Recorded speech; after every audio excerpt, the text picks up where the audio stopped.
ዚና ወንድም ሁሴን ወደ ዚና ግድ የለህም። ወደ ዚና እኔ ዱዓ ነው ማድረግልህ።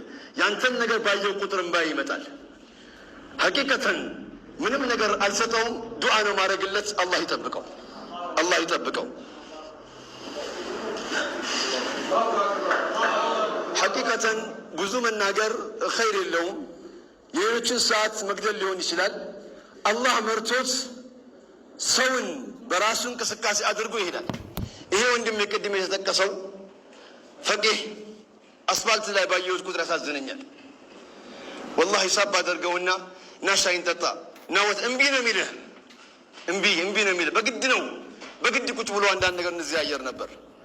ሐቂቃ የረሕማ ጎዳና አደራችሁን ምክር የምሰጠው እንደው እንፉን ጭቅጭቁን ዝጉና ረሕመተ ሊልዓለሚን በቃ ኸይር የሆነውን ነገር ስናስተምር ወደዚህ ይመጣል ነው ምለው።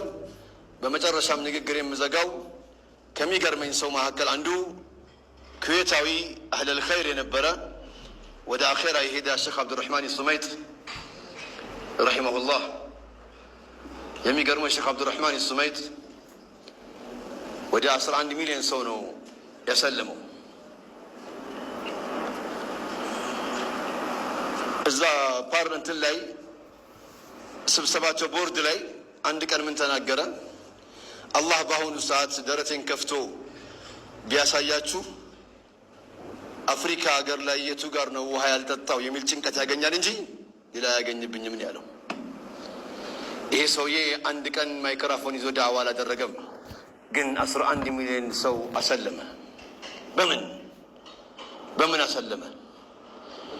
ውሃ ሲፈልጉ ውሃ የሚፈልጉ ቦታ ውሃ ሲያወጣ፣ እንደውም ሆስፒታል ሲፈልጉ ሆስፒታል ሲሰራ፣ ምግብ ሲፈልጉ ምግብ ሲያበላቸው የዚህ ሰውዬ እምነት ነው ጥሩ።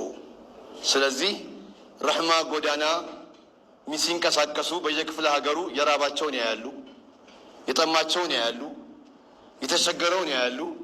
ዘካቹን በእነሱ ምግብ ስጧቸው፣ በዛው ዳዕዋ ነው። በዚያውም ደግሞ ሱብሓነላህ ኸይር ስራ ነው። ከጥቅም ጋር ተያያዘ እንዳትለኝ፣ ርቦት አያዳምጥህም።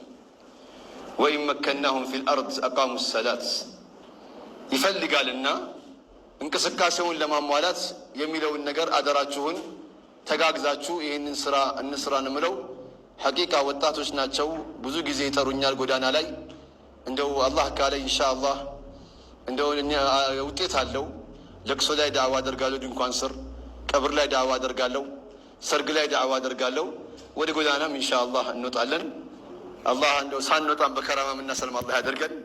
አላህ ይቀበለን። ወሰላሙ አለይኩም ወረሕመቱላሂ ወበረካቱ።